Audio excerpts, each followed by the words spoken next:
What's up? Welcome back to another Wisco Fanatics Wednesday. We have a whole bunch of Brewer games to talk about today. We have 8 Milwaukee Brewers games to discuss. Then we're also going to throw out some more information and some thoughts and questions as we head into the NBA draft, which starts tonight. So we're going to talk Brewers, and then we're going to have some draft questions as we head into the NBA draft tonight. And let's get it going. Welcome to another live episode of the Wisco Fanatics Show, where we discuss the Packers, Bucks, Brewers, Badgers football, and basketball from an optimistic perspective. Wisco Fanatics is brought to you by Cardboard Legacy, Wisconsin's most complete sports card shop. Buy, sell, grade, and consign all at their location in Oshkosh. All right, so we are about 5 minutes fresh off of Andrew Monasterio hitting a walk-off single that probably would have been a double on a normal day, but here we are. Andrew Monasterio hit the walk-off for the Brewers to beat and sweep the Texas Rangers the second straight year. I'm pretty sure they swept them last year right after the All-Star break, right after the Brewers were on kind of a tough stretch, and then they swept the Rangers, and then they went on a big run. So I would love for this to kick off in a similar way, although last year was in Texas. So there's that. So today we have 8 Milwaukee Brewers games, starting with the finale from the Brewers and Angels series from last Wednesday. Then we have the entire 4-game Padres series, and then we have the entire Brewers and Rangers series. Brett, welcome back. Now, Reggie, if you are watching or when you get in here, let me know when you get in here because we are going to answer the question that you came with during the week. So, Reggie, when I see you, I will answer your question. So before we get into the games individually, let's start with our power pair and underrated performer. Jake, who is your power pair and underrated performer? All right, so let's get into this. First of all, this is for Brett. Stick with us, dude. We have some Buck stuff at the end of the episode before the draft, so you'll probably want to hear that. My first, I had to get him once because he's been on fire, and I wanted to get Jackson Churio as my power pair. I have his stats before the game. We didn't really have enough time to update them. Obviously, the game just got over. But he was 6 for 20, 3 runs, a double, an RBI, and 3. He only had 3 strikeouts. So I thought that was something that was really important. It was only the 3 strikeouts. He's been striking out a lot less. He's been making a lot of hard contact. You could tell that he is feeling himself at the plate right now. He is up there with high confidence. That is a 300 batting average, 300 on base, a 350 slug, and a 650 OPS. And that's not too shabby for a 20-year-old kid, if I do say so myself. You can just tell the speed, the defense, everything is starting to come together like we've been saying, like we've heard from Javik Blake, where he struggles at first and then he figures it out, and all of a sudden the superstar potential just shows. And if you can't see the superstar potential, then you're clearly just blind. Yeah, you gotta watch more games. Yeah, I would just suggest you to go to the eye doctor. Or watch more baseball. Watch more games, yeah. Yeah. So my next one is Trevor McGill. That's my power pair pitcher. He's just been just another guy on this team, and we say it all the time about a bunch of dudes on this team. A lot of dudes in the bullpen, but just really underappreciated. 3 innings pitched this week, now 4 innings after today. 0 hits, 0 walks, 4 Ks. He had 2 saves. He's 16 out of 17 in the saves department this year, so very good. 7 of his saves are at home. He is allowing a 202 opponent batting average, a 265 on base percentage, a 247 slug, and a 512 OPS. I mean, that's almost as good as it gets, honestly. And he's just going to be another weapon when we become fully healthy and we get our all-star closer back. So for my underrated performer is a guy that should never be underrated, in my opinion, and his name is Yelich. And he still demands the respect of everybody around the league. He is the most consistent player on the Brewers. He may not be the best. He may not be the highest potential anymore.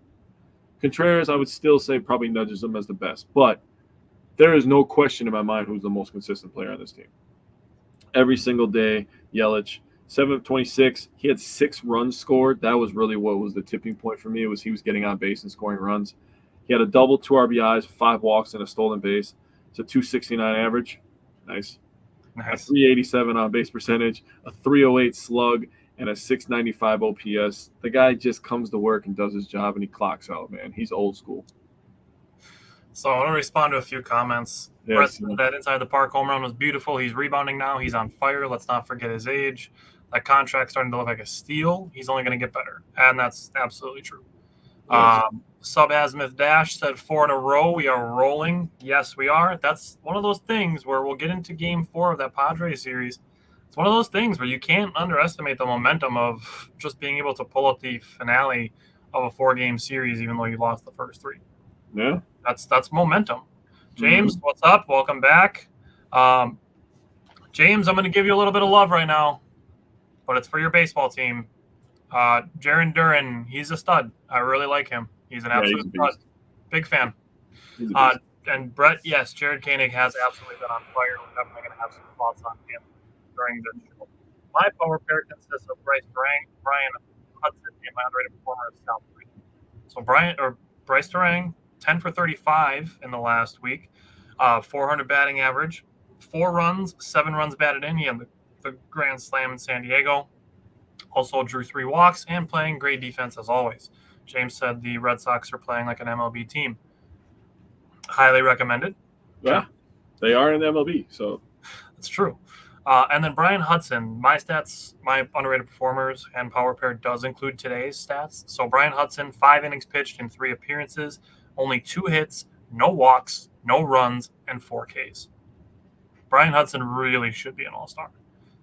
He's just in a non-glamorous relief pitcher position, so it might not happen, but he's absolutely deserving.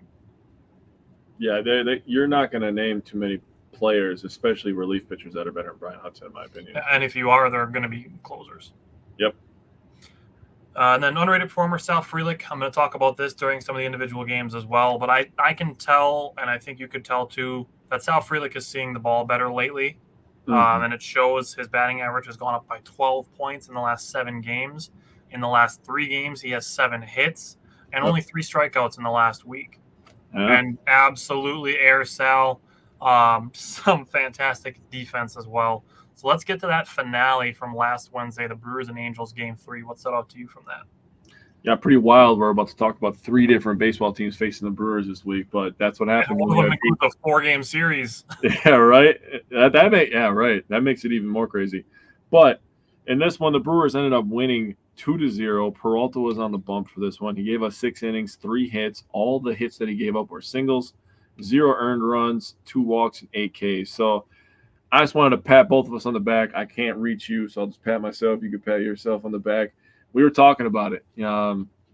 Cy Young worthy, Freddie Peralta was going to show up at some point. He wasn't going to be bad for the entire season. That just wasn't going to happen. He's too good. He's got too many good pitches at his disposal. And this Brewers pitching staff, coaching, players, Contreras gets some credit for that. It's just too good. So he comes out and he absolutely dominates. The mentioned before, Brian Hudson just comes in 2 innings and gives up 1 hit. That is like his average stat line now. That's what I expect out of him, and that's not fair. It's starting to get to that point where he's starting to be so good where, like, if he gives up 2 hits and he gives up a run, people are going to be like, oh, what the heck's wrong with Brian Hudson? He's not an ace. Yeah, it's ridiculous how good he is. Trevor McGill comes in, shuts it down. But Brewers allowed 0 runs in this one, ended up being their 4th shutout of the year. And I wanted to give you credit, man. So you brought up Tyler Anderson a few weeks ago when we were doing trade targets. And I was doing a little bit more research, looking deeper at him. His record is 6-7. So you're going to look at that, and as a casual, you're going to be like, the heck do they want this guy for, right? 2.48 ERA, 63 Ks, and a 1.18 whip. Now, whip is walks and hits innings pitched. He's tremendous in that area, playing on a terrible team. And the Angels, I don't know why they're always bad. It makes no sense. They should be able to get free agents out in LA. That's all I'm saying. But he's held his opponents to 1 run in 6 of his last 7 outings, including the game versus the Brewers. He lost 3 of those games. Imagine what he could do on this Brewers team that can just pop off for 8 runs at any moment. They can pop off for 8 runs in an inning. This offense is just so good. The speed is so dynamic. He would be an amazing pickup, in my opinion. I mean, I would love for that to happen. Like last year, you got Carlos Santana, right, to your credit. And right now, my two top guys for the Brewers to go after are Tyler Anderson and Eric Fetty. If we could get one or even somehow manage to get both of them, I'd be ecstatic. I'd be like, dude, called that like in late May. That'd be awesome. James was yesterday days old when he learned that MLB no longer uses Game 163 to break ties. Yep. Yeah, that's been gone since COVID. Yeah, it's been gone from like 3 or 4 years now. I'll never forget. I'll never forget when the Brewers beat the Cubs on Game 163. Good though, times. what a time to be alive. So as Jake said, the Brewers were facing Tyler Anderson. Got a run off of him in the first inning, and he locked in for 7 innings. Yeah, he's legit, and he's under contract for next year. He's under a $13 million contract. So I would expect the Brewers to ask the Angels to kick in some cash to go with that. But with his delivery, he varies his delivery, which is really tough to read for batters.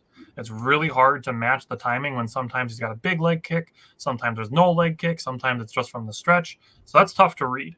And to that point, Tyler Anderson delivered 13 swing and misses against the Brewers. He's a really good pitcher. Yes, he is. Freddie Peralta, also a really good pitcher. His locating breaking balls for strikes, if he's doing that, he's going to be close to untouchable. Oh, yeah. And in this game, his high fastball, low changeup combo in this game is just showing the growth that he's had on the changeup. Over the last 2 years, we've been talking about Freddie Peralta using a changeup more, not really a pitch he used to use a lot. Mm-hmm. He used to be Freddie fastball, then he was Freddie curveball. We know he's got a slider, and now he's working in a changeup. He's really becoming like true ace of a pitcher. I agree. Maybe just a year too early, but if Brandon Woodruff was healthy, he'd be our number 2. And that's a disgusting one, too, still. And it absolutely is. And then there's plenty of guys behind him that you can use. So keep that in mind while Freddie Peralta is our ace this year. He's not going to be our ace next year. He's going to be our number 2. Yep. Anyways, this game, Freddie Peralta pitched those 6 shutout innings, only 2 walks, 8 strikeouts, gave up 3 hits, 18 swing and misses. That's nasty. That's 3 swing and misses per inning. Wow. On average. Wow. I will say on the subject of the balk that he had called against him, it was a balk. That was a fair call. His normal leg kick is much higher. The leg kick that he had on the balk was like a medium kick, and he kind of kicked it different, not his regular motion. So I understand where that balk was called. It ended up not really mattering, but I understand the call. What I love about this game is the Brewers outfield with Christian Yelich, Sal Frelick, and Jackson Chourio is that there is so much range in that outfield. It's insane. Yeah, Frelick might be our best center fielder, to be honest with you. And that's tough to say because Perkins has been very good. And not that Chourio's been bad either. Chourio's starting to come into his own as well. But Frelick he feels natural out there, in my opinion. Yeah. Yep. Bryce Durang, he had some good wood on the ball. It just hit him too close to the center fielder. That happens. But what I wanted to point out was in this game, last Wednesday, we talked about Luis Garcia on Monday using his splitter versus the sweeper. Mm-hmm. On Monday, he was using his splitter a lot when his sweeper is normally his higher usage put-away pitch. This game, with the splitter, Christian Yelich drew a 2-0 walk. Willy Adames hit a broken bat single. Both of them laid off of the breaking stuff and were able to take advantage of the sweeper or the splitter. I just wanted to point that out, that's an adjustment that they made from Monday to Wednesday facing the same pitcher. That's good stuff. And then Bryce. I almost said Bryce Hudson. Brian Hudson is an all-star. His sweeper on the outside edge of the strike zone is nasty. It only took him 25 pitches to throw 2 innings. So very, very interested to see what happens with Brian Hudson as far as the All-Star game is concerned. Michael said, I saw last night there are 3 players, Frelick, then Lara, Brown, a few other minor league players. I know we need to give up talent to acquire, but not Frelick. No, Frelick's not going anywhere. Well, especially with the news that happened today where Mitchell was grabbing his hamstring. Yeah. So, I mean, if he's going down again, and that'd be terrible. Honestly, I'm starting to feel like bad for him, not just because I want to watch him play, but like him as the human being having to go through that's mentally tough. So that would be. Frelick is not anything that's going to be traded. They're not going to trade anybody from the major league roster. Cody said, "How about the Cubs paying the most for a general manager ever and being in last?" I mean, that makes me happy every single day. I get to hear about it for the next 3 days after tomorrow. So all weekend I'll get to hear about that, and I'm just going to be happy all weekend. All weekend I'm just going to be smiling. Like, yeah. And Sunday we will have a Patreon watch party, so you can join us for that, and we'll have a pregame show that day as well. Okay, so this was I calculated this last Wednesday. I should have updated it as far as today goes. Christian Yelich is getting much closer to qualifying for being the major league leader in batting average. Brandon said Mitchell's turning into a Watson of the Packers. Breaks my heart. I can't go that far yet. I keep saying this to people who are calling Garrett Mitchell injury prone. The first 2 injuries that he had were from playing the game. They weren't like soft tissue injuries. This hamstring injury is like the first one. The other 2 happened while playing baseball. Well, on top of that, Watson was out a couple of games in his rookie season because of a concussion. I understand the hamstring thing, but like some things you can't really control. Right. Okay. Oh. So James said, do teams practice at non-MLB facilities? I was at Rose Park in Nashville, and I saw the White Sox and Braves running some kind of scrimmage. Maybe I'm crazy. It was people wearing MLB jerseys with numbers. To be fair, I didn't quite recognize them. I think it's possible. I think it's very possible, especially if they're there like the day before they start a series and they're having an off day and having a practice. I think it's certainly possible. Yeah, I don't have a confirmation on that at all, but yeah, I think it's highly likely. Okay. Let's pull the Band-Aid off. Okay. Wait, I have one more thing. Oh, yep. This game put the Brewers at 14 games over 500. You want to take a stab at what day of the year it took them to get that number last year? August 18th. You were very close. What is it? It's actually a week after that. Son of a bitch. It took the Brewers until August 25th to get 14 games over 500 last year. I felt good about August. I really did, but damn, so close. So, now that the Brewers won that series, we go to a series that they lost. It happens. It is what it is. They didn't get swept, but let's talk about the Brewers and the Padres. Let's go to game 1. Okay, so Bryce Wilson's on the mound in this one, and he got roughed up a little bit when you just look at the box score. But if you take a deeper look at it, and this is why you see these pitchers locked in. It doesn't matter what the count is. They're locked in every single pitch because a home run can happen at any single pitch. And Wilson was a bit unlucky in this one. Gave up a homer to Machado that came in the first. That one came with 0-2 count and 2 outs. So he was literally a pitch away from getting out of the inning. Next batter, Jackson Merrill, same thing, 0-2, 2 outs. It's another home run. So he was 1 pitch away from not giving up either run. Then with Tatis, was also an 0-2 count when he gave up his homer to Tatis. And that one was only with 1 out, but again, a pitch away. So you take some of these homers, and he makes a few more pitches that were better. Yeah, and the fumble double play on that. I mean, he could have had a much better line, and the Brewers maybe win this baseball game, right? But it is what it is. There's no crying in baseball. That's what they tell me. Jared Koenig was very good in this one. Hobie Miller in his inning gave up 2 hits, a run, had a K and a walk. And Blaylock, an inning pitch, no hits, no earned runs, and no Ks, and 1 walk. Piamps, obviously we know what happens. Gives up pitches 2/3 of a 9th inning and gives up a walk-off. But I just want to give credit to the Brewers. Brewers could have gave up in this one. They could have gave up. They were down big early, and they fought back. And that's the reason that I think more and more people need to start paying attention to this team this year, is because no matter the score, they're always in it. You know, a pass ball could score a run. I mean, look at a pass ball today, got Turang to third base. And that's what was the difference in the ball game.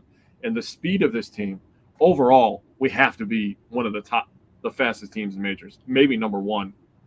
Probably. I I'd put like 75% certainty that the Brewers are the fastest team in baseball. I mean, you're thinking Terang, Frelick, Churio. Yelich. Willie Adames isn't a slouch. Joey Ortiz isn't slow. I mean, we've got a fast-ass team. So just give credit to them for fighting back. Adames hit a homer in this one. Terang had an RBI in this one. Terang and Adames had 2 out RBIs. Yelly Hoskins also had an RBI. Adames' home run came with 2 outs as well. So just wanted to give credit to the Brewers offense for fighting back, and Wilson was actually close to pitching a very good game, just a pitch away. But the Padres have a good offense, so let's give credit to them as well for hitting those pitches. That's fair. James said that's what's fun about baseball. The game isn't over until the last out of the last inning, and we saw that today for the Brewers. So Brandon mentioned Terang fumbled the double play. We expect Bryce Terang to be as near perfect as possible, as much as anybody else in Major League Baseball. He is nearly perfect, but everybody messes up sometimes. You just hope that when those mess ups happen, that they're in games where you have the opportunity to pick them up and still win baseball games. That's really what it comes down to. I'm going to have this same sentiment when we get to today's game when we talk about Dallas Keuchel, but this case being Bryce Wilson, who unfortunately wasn't able to pick up Bryce Terang on fumbling that double play. It's just, we say it often, it happens. And in the game of baseball, where there are so many games played, anything that can happen will happen. Oh, yeah. So sometimes a could have been double play is going to turn into a 4-run inning. What happens? That's, a snowball effect. Just it happens. There's really no other way around it. That's with all sports, though. If I could do just a dialogue for a sec. Think about basketball. You could be on a big run, right? You're down big. Say your team's down big. You go on a 10-2 run, and you tie the game, and you go for a rebound. You tip it. The team that you're facing ends up getting it. The Bucks, whoever the hell they're facing, and they hit a 3, and all of a sudden they run away with the game. That's the kind of snowball effect stuff that can happen.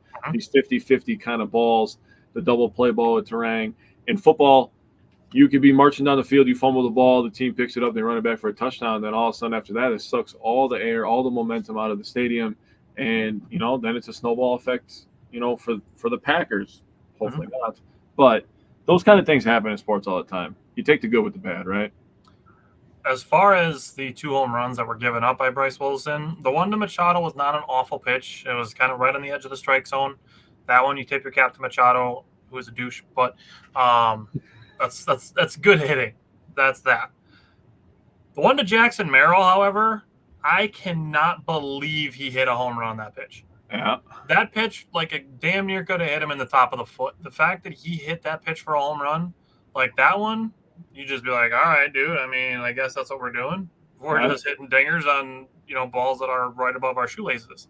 Yeah, Brandon, that's one of those things. And even, like I said, even the 2 home runs that he gave up, not terrible pitches. Yeah. That's what my point was, Brandon, was that he really was a couple pitches away from having another good outing. It's really unfortunate, I guess is what I'll say. Yeah. I just want to pull it up now because I just want to show where the 2 pitches that he gave up home runs on were. The other thing that I want to say with this game is, we aren't, as Wisco fanatics, we're not going to be like, oh, the umpires blew this game or the Brewers lost this game because of the umps, because we don't do that. But the umpires definitely did not do the Brewers any favors in this game. No. 21 missed calls by the home plate umpire, and 14 of them went against the Brewers. That's tough. Yeah. However, even still, they had a chance to win this game. So this is the Manny Machado at bat. This pitch number 3, that's not a bad pitch. That's a 4-seamer on the outer edge of the plate. That's Manny Machado. That's a good ball to hit out. That's a good piece of hitting. Yeah. This, however, is some bullshit. How the hell did he hit that pitch out? Hey, man, my man had tic-tac-toe right there. Brandon, that's totally fair. 2 inches higher, and it's a pop-up. 2 inches lower, and he swings over the top of it or beats it into the ground. This one, however, by Jackson Merrill, like I said, that's some bullshit that he hit that ball out. That's insane. That's a curveball, like I said, almost closer to his foot than it is to the strike zone. Yeah. So that you just throw your hands up in the air and be like, all right, baseball gods, thanks for the kick in the nuts. Let's not do this again. Right. It's insane that he hit that pitch out. Yeah, But to that point, talked about the umpiring. Even with that, the Brewers did not go away. Top of the 5th, Christian Yelich and Willie Adames created 2 runs with 2 outs. The top of the 8th, they drew 2 walks and a single, all with 2 outs to draw another run. 3 of their 6 runs came with 2 outs. Merrill's the baller. Merrill's the baller. Him and Churio are the Jackson 2 that are in the National League that are. Dude, the Padres have a disgusting roster, even after losing some talent this year. Yeah, after losing Juan Soto. And Hader. Okay. Oh, Padres game 2. And Snell. Sorry, didn't want to disrespect Snell. Well, I mean, they got Dylan Cease. I call that a wash. Yeah, that's fair. All right. Let's go to game 2. Again, I didn't think Colin Ray was that bad in this game. Might just be me. I didn't think he was that bad. I never really think Colin Ray okay, this is what I think about Colin Ray. I'm going to be like full disclosure. I don't think Colin Ray is ever going to look like a Cy Young Award winner. But I also don't think that he's as trash as some people say he is. I think he fits right in there. How I'm going to say the same thing I say every single time we talk about Colin Ray. And you can see in the finals or what the score is when he leaves the game, the Brewers still had a chance. That's all I'm asking for is just keep us in the game, give us a chance to win. That's all you can ask for from a guy like Colin Ray. And people putting higher expectations on him because of who we lost from last year is a little bit unfair in my opinion. That's not Colin Ray's problem. It's not. That's a you problem that you have to deal with, okay? Mm-hmm. That's all I'm going to say about that. But again, I don't think Colin Ray was that bad. I think he just ran into a buzzsaw. That is the Padres. They were playing really well. The game prior, we didn't mention this. That was the Padres' 3rd straight walk-off win. They were feeling good about themselves. Yeah. So when they're all going up there and they're all confident and they're all feeling good, the baseball looks a little bit bigger and you start hitting it. And when you start doing that kind of stuff, you start to get hits that shouldn't be hits, right? Well, not to like mention Jackson Merrill home run. They have the big baseball player for Major League Baseball and Luis Ariz. Yeah, that's true. That dude, the baseball has got to just look like a beach ball to that guy. I don't understand how he's so good, but anyways. Koenig was good in this one. Milner got roughed up again, and this is where people started being like, what the heck is wrong with Hobie Milner? Because it was going on, a week and a half that he was really not himself. Mm-hmm. I'm going to let you cover that. Peguero was good in this one, and Anoli Cannoli pitched in this game as well. And then he pitched 3 hits and an earned run. Now, the Brewers, the main positive I'm going to take away from this game for the Brewers, 5 of 15 were runners in scoring position. That's 1 out of 3. I'll take 1 out of 3 all day, especially with that many attempts. 15 attempts means you're getting people on base and you're bringing them in. So if I had to take something away from this game that was a building block, for a team that was struggling in runners in scoring position to go 5 of 15, get that many people on base and start churning out some runs, that's something to build on. That's a really good point to bring up. The bottom of the 7th inning is really when this game kind of snowballed and the Brewers just weren't able to recover. Yeah. It's another one of those things that happens. It sucks that some of these things happen twice in the same week, but it is what it is. That's how it's going to go sometimes. There's also going to be games where the Brewers will just slap the team they're playing against 7 times in a row, and they'll hit 3 grand slams in 5 days. They will. They will do that. So there's that. Some more questionable umpiring calls in the top of the 2nd and top of the 3rd, as well as the Brewers being 3 for 3 on challenges on 3 plays that should not have needed to be challenged. I concur. That annoyed the hell out of me with this game. And then I wanted to say this because I saw somebody on Twitter say something really out of pocket about William Contreras. I think we're finding out that he's human, and kind of as he goes, so go the Brewers a little bit. Not entirely, but a little bit. He's one of our best players, so I don't think that's a hot take. No. If in the month of July we can get Contreras going the way he was going in April and May, the Brewers will continue winning series. Obviously, helping after this series, the Brewers get a sweep going. But if he rebounds to the April and May William Contreras, and the Brewers continue to play the way that they're currently playing and still finding ways to win games as they're starting to get a little bit healthier, slowly and surely, William Contreras is going to be an MVP candidate. If you see that the Brewers are hot while William Contreras is hot, then they struggle a little bit when he struggles, and then they start to get hot and Contreras gets hot at the same time. I think MVP voters will see that correlation, and I think that'll help him gain some steam.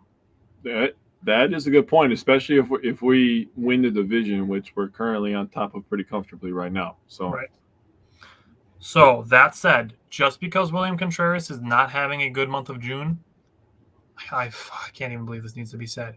William Contreras is not getting benched. Jesus Christ. I am shocked that I need to actually say that sentence out loud. That somebody actually suggested on Twitter that William Contreras be benched. I agree, Brandon is absolutely on the right track. I agree. He's already seeing the ball better. I think it started last night a little bit even. So seeing the ball better, hitting the ball harder, I think he is on the right track to get back to where he was. So Padres game 3. I don't have much from this one. Rodriguez started this one, gave us 4 innings, gave up 6 hits and 4 earned runs. And Michael said keyboard warriors suck, and Todd said twidiots. That's a good one, Todd. I might start using that, dude. Never heard that one before. That's pretty good. Rodriguez also 2 Ks. Jacob Junis, 3 innings pitched, 4 hits, 2 earned runs, and 2 Ks. Noli Cannoli, nothing in his inning pitched. The Brewers got on the board in the 9th inning from a Bryce Terang grand slam. Hoskins, Ortiz, and Bowers all scored to cut the lead to 4-6 and gave the Brewers a chance in this one. And that's the thing about the Brewers this year that is a theme for me. They always have a chance to win. They don't really get killed. I mean, there's been very few and far between games, as we just hit the halfway point today. You can name on one hand the amount of games that the Brewers have been murdered in this game. But I bet you it'd take 2 hands to tell you how many games the Brewers murdered somebody else. So that's just my point. I mean, you can look. Like, the Brewers really don't get blown out. Today was their 45th? 48th? Okay. I was in somewhere. And they have outscored their opponents by 69 runs. Oh, nice, dude. Nice. No, they don't get blown out. Obviously, they win games by more than 1 run because their run differential is much higher than their win total. Okay. So just want to throw this out there. We just got a Luke Fickle bat signal, so we'll see what happens with that. Ooh. But as far as Brewers-Padres, game 3, Bryce Terang made 2 outs on the bases. I will say this 1,000 more times this season. I will say it again. I've said it before. We have to live with some outs on the bases. We just have to. That's just a fact of if we are living with the Brewers being aggressive and loving the Brewers being aggressive, which is something I've seen a lot of people saying that they're enjoying this team. This team is fun. They love what Pat Murphy's doing. Christopher, welcome in. I hope you got a good suggestion to come and tune in.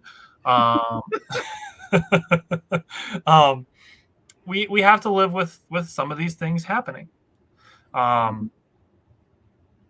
Obviously, in the top of the 9th, his grand slam forced the Padres to bring their closer into the game. So that is something that does still benefit the Brewers.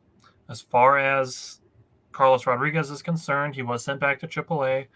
This outing was pretty similar to his last start. His sinker and cutter were a little erratic, but he did still lead the game in swing and misses. That's 2 straight games that both of those things are true. True. Jacob Junis, as you mentioned, back in the majors. I am a believer in Jacob Junis. Despite the fact that he gave up 2 earned runs and 3 innings pitched, including a home run, I think his command was pretty good. Could have easily been an underrated performer for me this week. Yeah. This time last season, through 75 games, the Brewers were 39-36. I made this post on our Facebook page if you follow us there. They were 39-36 in second place, a game and a half behind the Reds. This year, through 77 games on June 23rd, they were at 44 wins and had a 5-game lead in the NL Central. And the Cardinals are playing a doubleheader versus the Braves, which I believe they were losing 6-2 last time I checked in game 1. So could be up to whatever. And the Cubs are probably going to lose today too, unless they already lost. And they're, what, 10 games They're 10 games back already. At the start of today, they were 10 games back, which is hilarious. That is hilarious. The Brewers broke the Cubs with that 4-game series.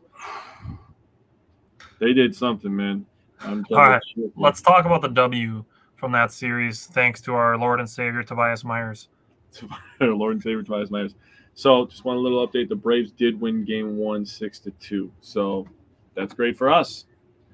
So 6-2 is also the score of the Brewers-Padres final. Nice. Funny how that works. Okay. Tobias Myers, dude. This kid is turning into a baller, man, honestly. Mm-hmm. Myers, 5 innings pitched, 5 hits, 1 earned run, and 3 Ks. And he just looks like, honestly, he looks like a different person. He's wearing the same name and same number, but he looks like a completely different person up on the mound. He looks like he's under control. He doesn't look like a guy that's just like, am I supposed to be here? You want me to pitch right now? Like, it's completely 180 in my opinion. So Hudson, again, shocker, stud, 2 innings pitched, 1 hit, 2 Ks. Piamps gives up an earned run in his 1 inning and 2 hits. And Trevor McGill doing Trevor McGill things, locking people down.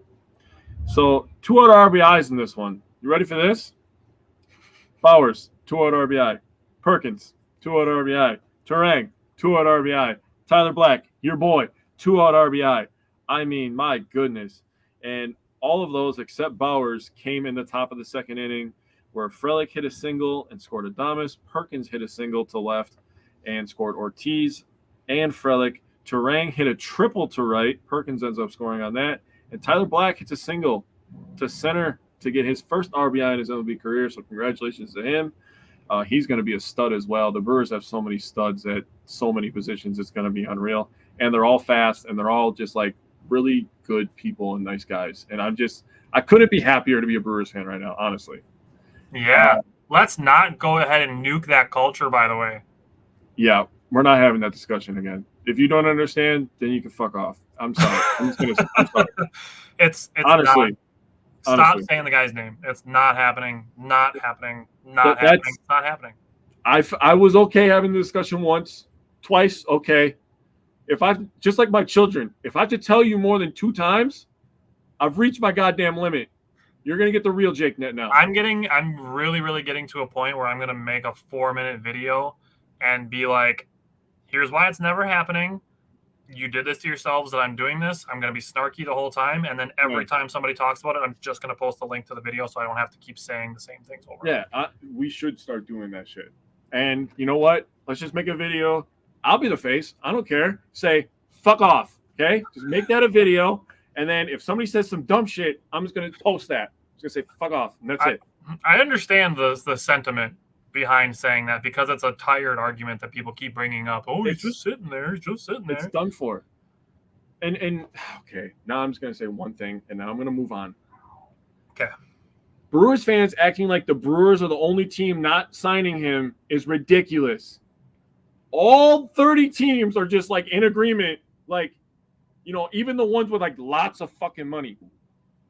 They're not doing it. He's done. He's done. Get over it. Okay? Thank you. Anyways, Tobias Myers, consecutive wins, up to 4 now. He is the first Brewers rookie pitcher to do that since Manny Parra in 2008, who won 6 straight in his rookie season. Shout out to Kurt Hogg. That guy has amazing tweets and amazing stats. Love watching that guy's Twitter. Todd Rakowski. I think I'm saying that name wrong. Am I saying that name wrong? You're talking about Todd Rosiak, sorry. Jim Ozarski is a Bucks guy. Yep. He works for the Journal Sentinel, but definitely put the names together. It is what it is. But those 2 are amazing if you're trying to get some more Brewers content, like quick, that day, that second. But absolutely amazing stat. Also, Murphy had a quote about Bryce Terang. This is my last point of this game, and he talked about Bryce Terang going up to the plate with confidence and how it really almost brings him to tears and it makes him so happy. And it's like, how do you not want to go to war for that guy? I would legit go to war for Pat Murphy. I love that guy. He's the freaking best. And I think that every episode we should take 5 minutes and just talk about how much we love Pat Murphy and how he's the best. And we should really, really start pushing this Pat Murphy Coach of the Year train, man. Because we're going to talk about Pat Murphy again when we get to today's game. He's the best, dude. He is awesome. Brandon said apparently Bowers is a content creator now. I see his reels all over. I have not seen that. So when the show is over, I will go to look because that sounds hilarious. Michael asked if an Adames extension is even a possibility during the season. In our opinions, I'd sure like to lock him up for 3 more years. No, I don't think it's going to happen. I think he's going to come back. I think there's a really strong possibility that he comes back. I think some team is going to offer him a 3-year deal, something like 3 for $75, and the Brewers will do like 2 for $45 or something like that, where there'll be slightly less money and probably 1 year shorter. Yeah. But I think he's going to be back, but he's going to hit free agency. I think so too. And it's less to do about Willy Adames, and it's more about his agent. His agent is going to want him to hit free agency. Yep. Okay. So you mentioned Tobias Myers already. The 4 straight wins. He's actually the first Brewers rookie starter, to allow 3 or fewer runs in 4 starts since 2012. Do you know who the starter was? Oh, I had a name. Is it going to be Woodruff? Is that too far back? Guy with the weird beard. Weird beard. Oh, God. I have so many people pop in my head, man. When you think about facial hair and weird, I instantly go John Axford, dude. I'm sorry. He had a mustache, not a weird beard. I know, but I said facial hair. I said facial hair. He blew the whistle on the Astros cheating and threw a no-hitter in Houston. I'm drawing a blank. I'm just thinking of Jonathan Axford. That was Mr. Mike Fiers. Yeah, I'm sorry. I just have that mustache in my head now. So Mike Fiers in 2012 was the last rookie starter for the Brewers to allow 3 or fewer runs in 4 starts. Tobias Myers only allowed 2. Michael, we will see you later. And yes, the draft starts at 7, so we're going to refresh on that after we finish talking about the Brewers. Mm-hmm. This is the first game where I really started to feel like Sal Frelick was settling in. The top of the first inning, he had an opposite approach on an outside pitch. Stealing second helped it bring another run in. I don't think on the hit that he scored on, I don't think he would have scored from first base. So him stealing second base, that does help the Brewers manufacture a run. That's just another one of those things that's going to help the Brewers continue to win games and score runs. Also, the top of the second, the Brewers' opposite field approach was fantastic. Nothing fancy, just taking what the pitcher is given and going with it. 3 of the 4 lefties that batted in the top of the second inning had hits to left field. And all 3 of those opposite field pitches came on outside pitches. Nice. So 4 of the 5 runs that scored in that top of the second inning were scored with 2 outs. And as you mentioned, 5 out of the 6 runs for the game total were scored with 2 outs. Oh, yeah. And Tobias Myers, just like the second game of the Angels series we talked about, he got into a little bit of hot water around the 70 to 75 pitch mark and then shut it down. In the Angels game, it earned him an extra inning to pitch. In this game with Jake Cronenworth, who was killing the Brewers this entire series, the Brewers opted to go with Brian Hudson instead. Smart. Also, Brian Hudson hadn't pitched in a while. So there were a lot of people that wanted him to pitch the 7th inning, but the Brewers already had a 5-run lead. He already pitched an inning that day. I'm okay with taking him out. And the last time he pitched before this game on Sunday was the previous Wednesday. So that is what it is. Jackson Chourio pinch hit in this game and was 2 for 2. So that's good to see. Just more of him doing better in June. Jackson Chourio has turned a corner. I think we can say definitively he has turned the corner. Yep, it's official. And then the last thing, The top of the sixth, just a little bit of baseball bad luck. Sal Frelick had a laced double into the gap, and it bounces over the fence. If it doesn't bounce over the fence, it's probably a triple and probably adds another insurance run for the Brewers. Yep. It is what it is. Baseball gods giveth and taketh away. They do. All right. Let's go to game one of the sweep. Let's talk about Monday's game, Brewers-Rangers. Yeah, so defending champion Rangers. The defending champion Rangers, who the Brewers kind of own over the last couple of years. I think it's 9 straight wins, actually, against the Rangers, if I'm not mistaken. I think it's 8, but... Oh, I thought... Okay. What's the deal? Todd, we will get to that. Hold on to that thought when we get to last night's game. I also have a really good stat when we get to last night's game, too. I hate that I didn't get to put this out there before it happened. I know, dude. You would, honestly, Messiah, if you would have, honestly. But let's do this one first here. Peralta on the bump, 5 innings pitched, 4 hits, 2 earned runs, 2 walks, and 6 Ks. So, again, that's a pretty good outing. Peguero in this one gave up an earned run on 2 hits and a K. After that, it was lockdown. Koenig, Payamps, McGill, they were all fantastic in this game. They totaled 4 Ks. Koenig got himself into some trouble, but he got himself out of trouble. Did it all by himself. He did a very good job doing that. Payamps and McGill, they weren't messing around last night. Or 2 nights ago. Sorry. So the scoring in this one, Churiel scored on a wild pitch. Perkins ends up getting the third, and that gave the Brewers a run. They were down 2-0, so they're now down 2-1. So then we get to the bottom of the 6th inning, and this is where shit gets real fun. Okay? Yep. Contreras goes from a 1-2 count to a 3-2 count to a double. Yelich has a 9-pitch walk. That, in between there, the starter went out. After William Contreras hit his double, then the Rangers took their starter out. Yes. So yes. There is something to driving up those pitch counts. Yes. Then after Yelich walks, Adames goes from an 0-2 count to a walk. No outs. And now, if you're a Rangers fan, you're gulp. We're in trouble. Getting sweaty. First pitch, Hoskins sees. He unloads on that son of a bitch. And, man, that was, first of all, electric moment. He needed that moment. Yeah. The Brewers needed that moment. The call from Uke, chef's kiss, every single time. And this homer as well gave the Brewers their 80th home run of the season. They are the only team in Major League Baseball with 80 home runs and 80 stolen bases. At this point, I obviously updated it as the games go on. They had 110 stolen bases. That was first in Major League Baseball.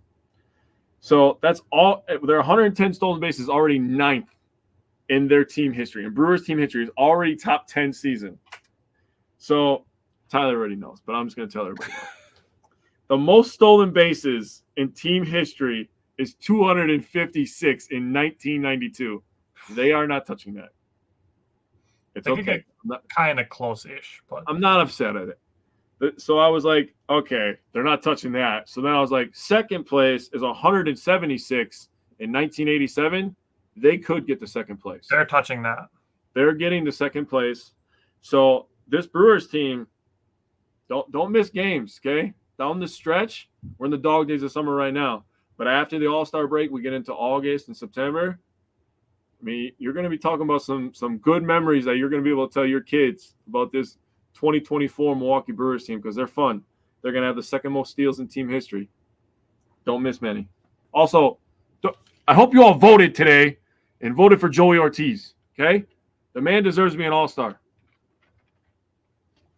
Okay. So that was Rhys Hoskins' first home run since the Philly series. He was big time due. Sorry. Mm-hmm. Latz, the pitcher that he was facing, only 1 earned run in his last 12 appearances. Yeah. West said year of the rook. There's something to that. There's definitely something to that. That pitcher, his ERA after Rhys Hoskins' home run, grand slam, jumped 86 points. He went from 256 to 345. The Brewers have that effect on ERAs this year, huh? Apparently.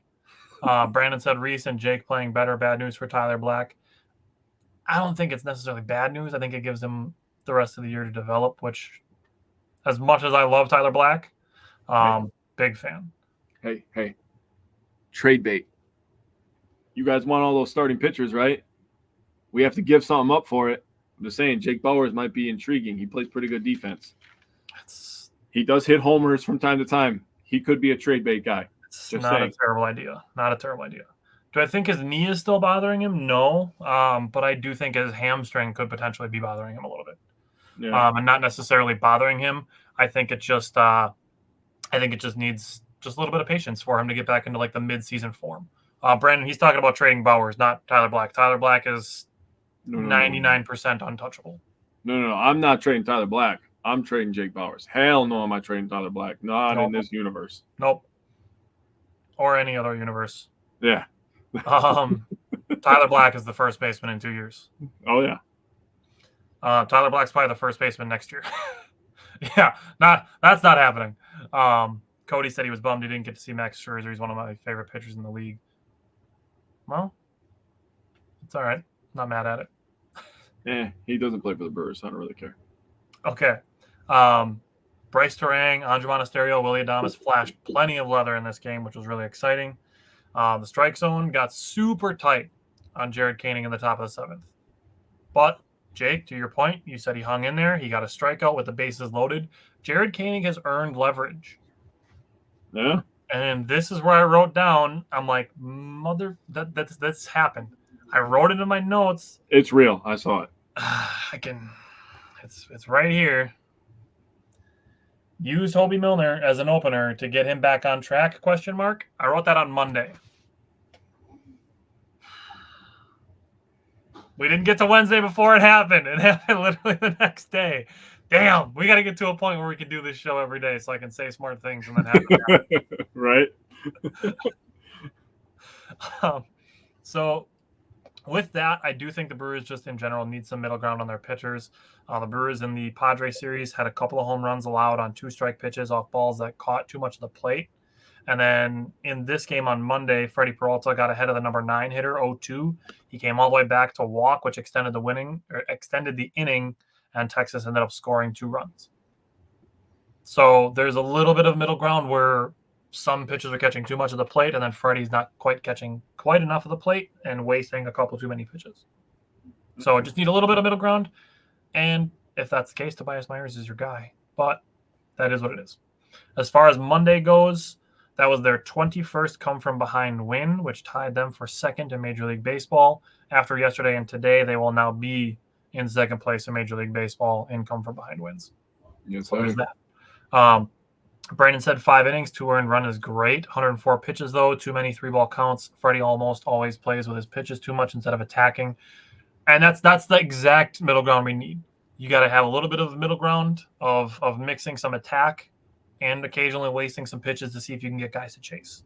And at that point, he is a strikeout pitcher, so right. And to that point, whatever your strategy is, whether it's trying to waste and get guys to chase or attack and try to paint corners, bottom line, Freddie Peralta, just trust your stuff. I trust Freddie Peralta's stuff. Yeah, so do I. 64 3-ball counts this year. He had a couple streak in May where he was running into some walk issues. So I think that's part of that. Wes said Dallas lived in the zone today and got 8 up. And that's the game you got to play. And Keuchel himself, we'll get to it. We'll get to today's game in a second. So Todd asked the question, what was the deal with Hobie opening last night? There it is. That was one of the things that I was trying to call. I was on board with using Hobie Milner as the opener to get him some, not necessarily low leverage, but low pressure, where he did give up a run in the first inning. Just putting him in some lower leverage situations in the future. His second inning, much better. So he did pitch 2 innings, gave up a run. Not mad at it. Still left the Brewers in a chance to win. Followed by Bryce Wilson, who was fantastic last night. Bryce Wilson, his sinker, cutter, changeup combo was working marvelously, and he did a great job of keeping his changeup down in the zone. Absolutely zero complaints about Bryce Wilson, as there should be from anybody from last night. And then top of the seventh, my last takeaway from last night, great defense by Bryce Terang and Willie Adames. Yeah. So Hobie Milner, Bryce Wilson, and great defense. That, to me, is what won the Brewers the game last night. So I obviously knew about you writing the Hobie Milner thing down. We talked last night, and you showed me, and I was like, oh, dude, that's sick that you said that, and then it happened, right? Like day of. The thing that for me that makes that smart, first by what the Brewers are doing, and second by you saying it and suggesting it, is, it puts them in a situation where they're like, okay, you're going to face these guys. They're gearing up for a starter, and you're really just a sometimes, pitcher where he's pitched enough now in the last couple of years. But it gives you an opportunity to get up there and get some confidence, right? And that's what you try to do with your young guys. And that's the thing that this Brewers team and Pat Murphy does so well, is he's good at building guys up. And I think that he really is a player's coach in that sense. And it's a beautiful thing to see. And I don't know if this Brewers bullpen can get any better than it's been, honestly. But if we can get, prime Hobie Milner back, Jesus Christ, people might really have to start getting Jesus Christ in their batting lineup, because you won't get any. I mean, obviously, Devin Williams is going to be back around the All-Star break. I think Junis and Wilson are going to kind of swap places here at some point. Yep. J.B. Bukauskas isn't even back. I think he had like a 1.52 ERA when he got hurt. He's going to be back soon-ish. Yeah. Absolutely, Todd. Todd said it's pretty damn amazing that they're winning with this pitching staff. Chris Hook deserves a ton of credit, and we're going to talk more about Chris Hook after Jake finishes his thoughts from last night, because we're going to talk about today. Yes. So Bryce Wilson, I got to say this, man. All right. I'm standing on business. Fuck that. This was his best outing as a Brewer. This was his best he has pitched as a Brewer. I'm not mad at it. He didn't run into any trouble. It's 6 scoreless innings. I mean, he was a stud. He was a stud all night. He, after the Brewers ended up taking the lead in the third inning they took the lead in the fifth. Churiel tied it. Ortiz hit the homer to take the lead. And, after that, I mean, Wilson then going to Peguero, on 75 pitches. And me and you were talking last night. We're like, let him have the ninth. Let him have the ninth. And you know what? They didn't, and that's okay. Get Elvis some work as well. And I'll tell you this. That strikeout that Peguero had last night, nasty. Disgusting. That was so nasty. You're not touching that. You just pray to God and hope that you nick it, and it's a foul ball, but absolutely disgusting. So I have a couple stats on Bryce Wilson real quick here. So Bryce Wilson, in 4 appearances following an opener, so it's happened a couple times with Koenig, now Milner, he has an ERA of 2.01. Gross. The Brewers are 19-5 in their last 24 at home, including 4 straight from last night, now 5 straight. They are 9-2-1 in series at home this year and have won 8 straight series at home. Damn. This young team cooks at home. And I wanted to say something about Churiel. For people that don't believe that he has turned the corner, he went 1 for 4 last night. So you're going to look at that and you're going to be like, wow. 1 for 4. 250, yeah. His exit velocities, 96.1, 99.0, 99.1, and 101.8. That'll play. He's hitting the fucking seams off the ball right now. He's crushing it. Yeah, and then today, of course, he hits a little blooper.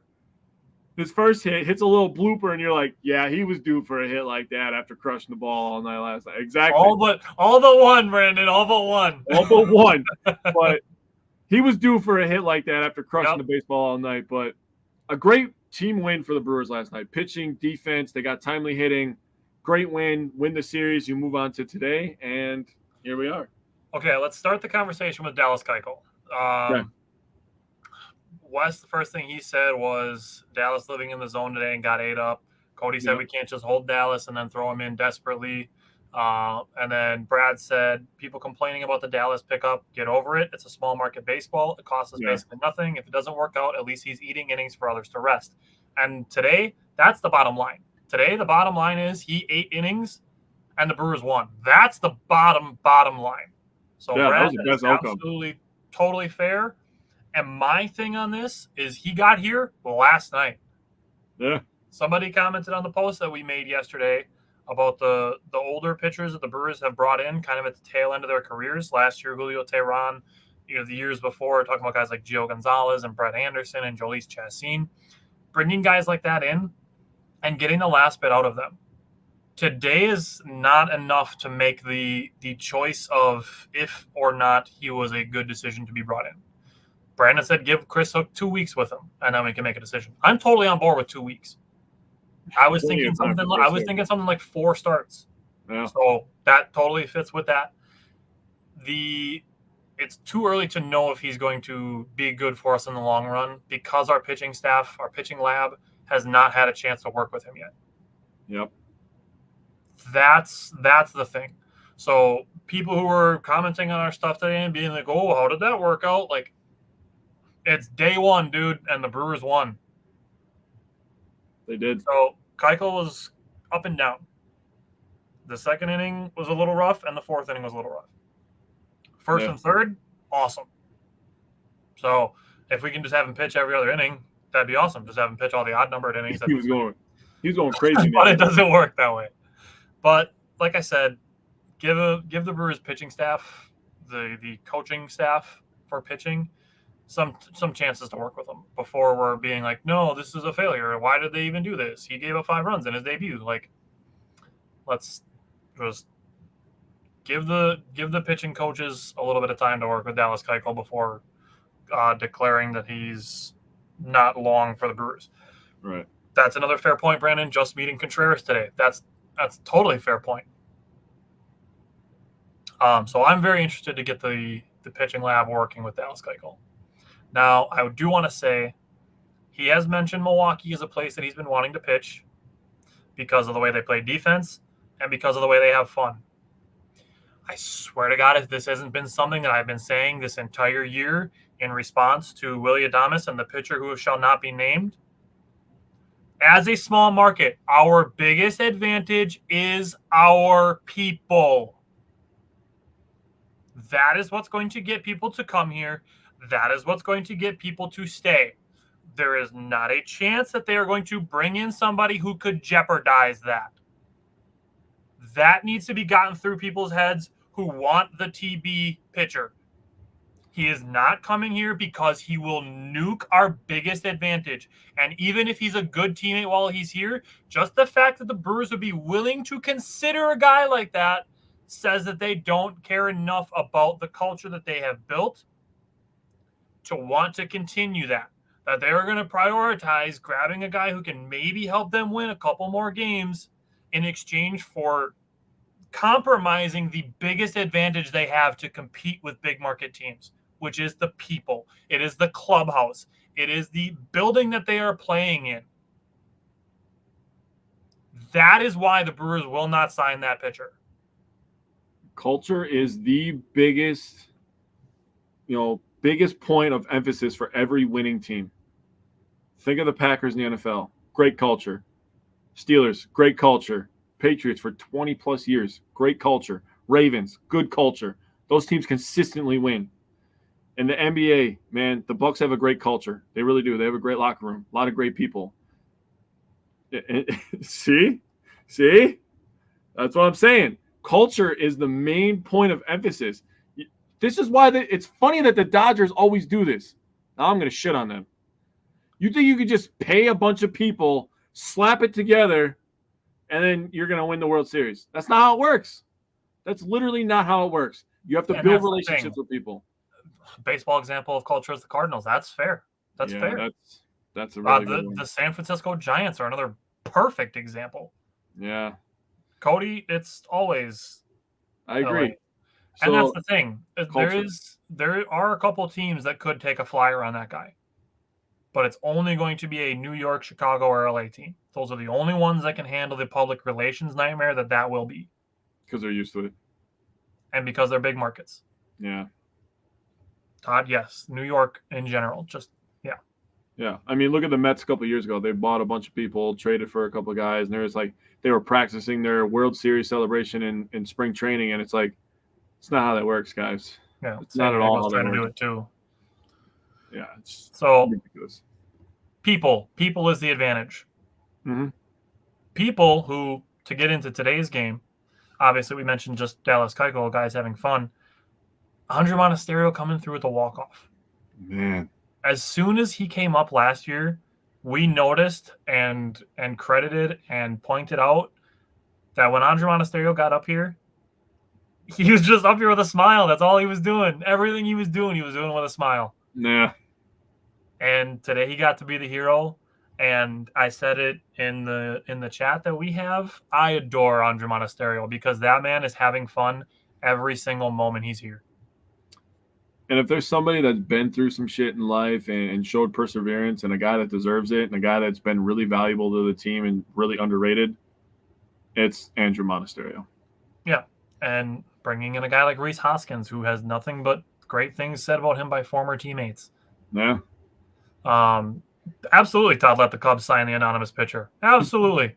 I love that for them. How'd that work out for him last time? So, what stood out to you from today's game? Man, a lot of stuff. There's a lot. And we were talking about it, man. Dude, this is my note page from today. I almost ran out of space. We were talking about it today, man. And it was like the first 5 innings of this game were like, what the hell is happening? I literally tweeted, what is happening? So in the first 5 innings, so we get to the bottom of the third, Bowers hits a grand slam, 444 feet. Churiel, Yelly, and Adames score, giving the Brewers a 4-1 lead. And you're like, oh, hell yeah. I didn't get to see it. I listened to it on the radio, which is almost better in some situations when Yuke is on the call. Get to the bottom of the 4th inning, and Churiel gets an inside the park home run. And he was rounding first base almost a second. You could tell he was like, I'm going. Yep. I don't think that Lane was going to stop him. I'm just going to tell you right now. And people would have bitched if he would have been thrown out at home, but I don't think Jason Lane don't care. We're being aggressive. We're out here being aggressive. First inside the park homer from a Brewers player since 2019, Ben Gamel versus Seattle. That was the last time it happened at Miller Park, or American Family Field. It was Miller Park then. That's why I said that. I wrote the other one down. My fault. So the last time it happened by a Brewer was Christian Yelich in 2020. Yep, August 6th, 2020. Because this was the 31st inside the Parker in team history. Good teamwork. And this was also the first time in team history the Brewers had a grand slam and an inside the park homer in the same game. So all within the first 5 innings, right? And then we get to the last 5 innings, and it turned into a regular baseball game with some high leverage pitching, with some players on, pop outs, strikeouts, and you're starting to stress. And there's no scoring going on. All the scoring happened in the first half of the game, and the Brewers come out on top. And that's all I care about. And it was a fun game. This was a fun game. If the Brewers would have lost, I would have been like, we won the series. But now that they won, it feels even better that they won a game like this, had some defense, had some things go our way. We gave up some homers, but they bounced back from it. So just a great job, honestly. This Brewers team is a lot of fun, dude.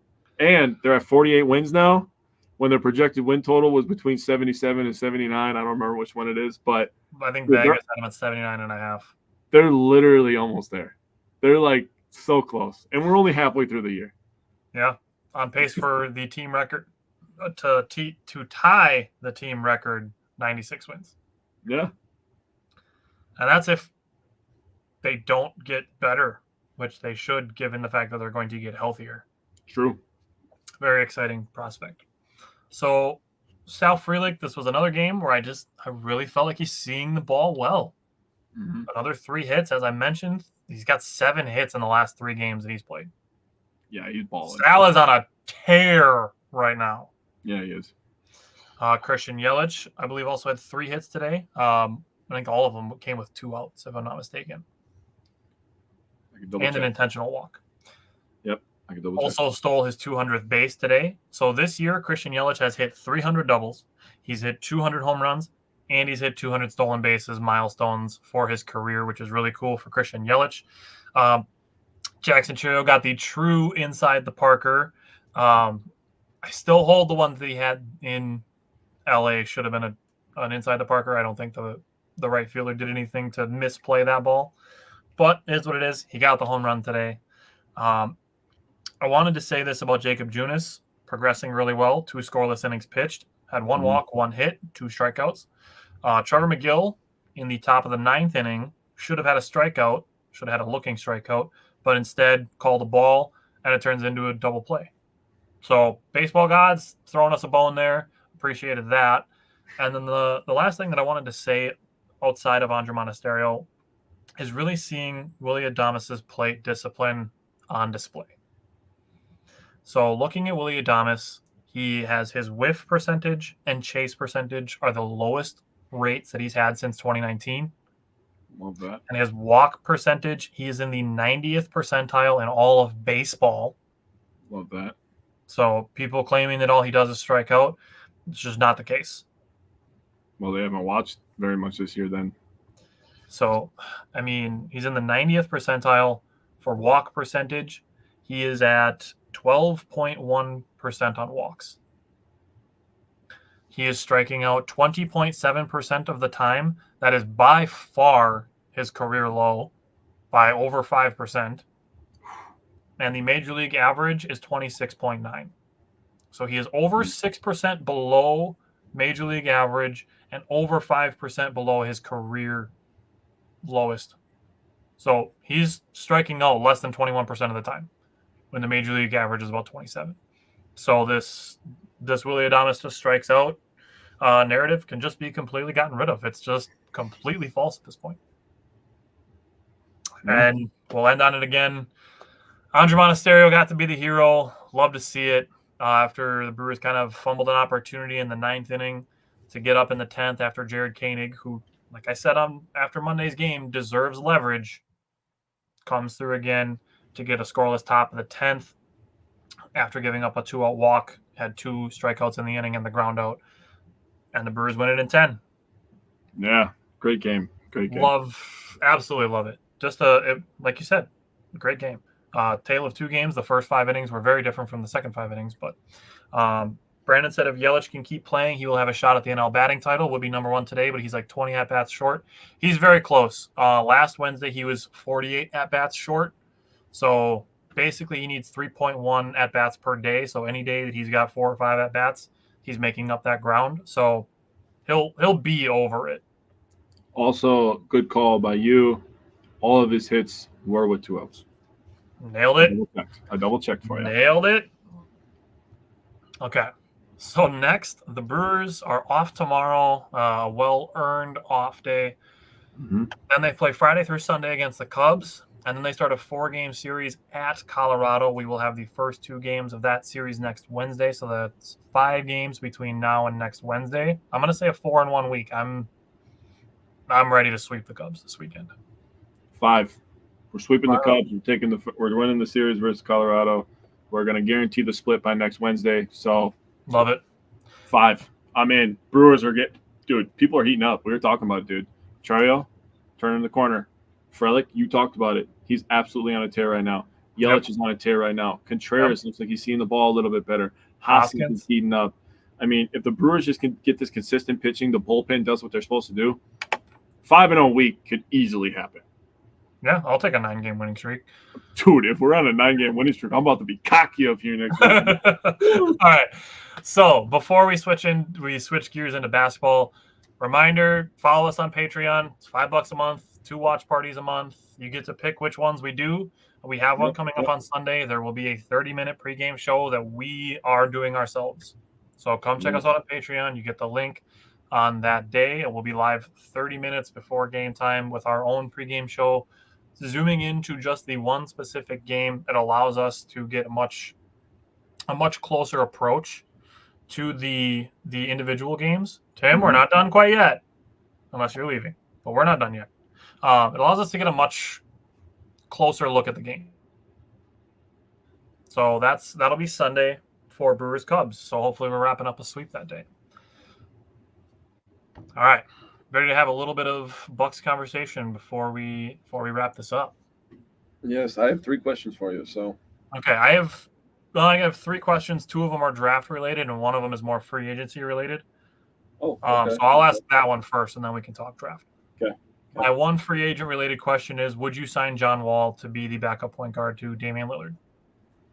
So, John Wall recently did an interview, and I don't know if he was doing like an actual like full length interview or he just got asked some random question. But I digress. He answered. He said he just wants to be back in an NBA uniform. I believe this is a guy that loves the game. He misses the game. He's obviously talented. He's been an all-star. The answer is yes. He last played in the 22-23 season, played 34 games that year, averaged 22.2 minutes a game. Even in that year, he was still averaging over 5 assists a game. Oh, God. Here we go, Todd. Todd said get rid of Doc. That's just not happening. He's on a 1-year contract this year, so we're going to let it ride. We're going for the championship this year. They're going to let it ride. And he gets a full offseason to work with everybody. Yep. But John Wall, his career, he's an average 43%, 32.2% from three, 77.6% shooter. Decent numbers. Yep. The big thing with him is his career average is 18.7 points a game, 8.9 assists per game, and 1.6 steals a game. I agree with Wes. Wes said veteran minimum, why not? We're not in a position to offer money, but a chip run and have him playing backups could work. Absolutely. Especially if they try to bring in a young point guard. What better way to learn than to learn from a guy like John Wall who's been through it all and Damian Lillard? That's your point guard room. On paper, that just sounds awesome, having Damian Lillard and John Wall on the same team. Oh, man, if you would have told me that in 2013, I'd have been like, damn. I was thinking 2014. All right. Let's have some draft-related questions. The NBA draft is split up into 2 days. So over today and tomorrow, we'll put out some thoughts on the picks. But you want me to ask? You have 3, I have 2. Let's just alternate. Give me your first question. So mine are pretty basic, but I wanted to give us the floor to kind of put our prospects out there and the work that we did. If you didn't get a chance, by the way, please, a couple weeks ago, what was the date on that? The 7th? That was the 14th. 14th? Okay. I was a week late. So we did a Bucks episode. We did a lot of work. We ranked our top 5, and this is all in the area that the Bucks are going to pick. We're not ranking the top 5 overall. Right. We're ranking the Bucks top 5. Yep. We did backup point guard, buckets, 3 and D, floor spacing big, and I'm missing one. I'm drawing a blank. Defensive specialists. And then we also did that for free agents as well. And then we had some fun at the end of it. But go check that out. So first thing I'm going to ask you, so you can tell the people so they get a little sneak peek, who is your favorite prospect in this draft? Overall prospect. It doesn't mean just Bucks fit, just favorite overall prospect. My favorite overall prospect is probably Tyler Kolek, just because the Marquette part of it. Yep. Not withholding the fact that he would be a good fit for the Bucks to be their backup point guard. Yes. But part of it being the hometown pick also. I agree with that.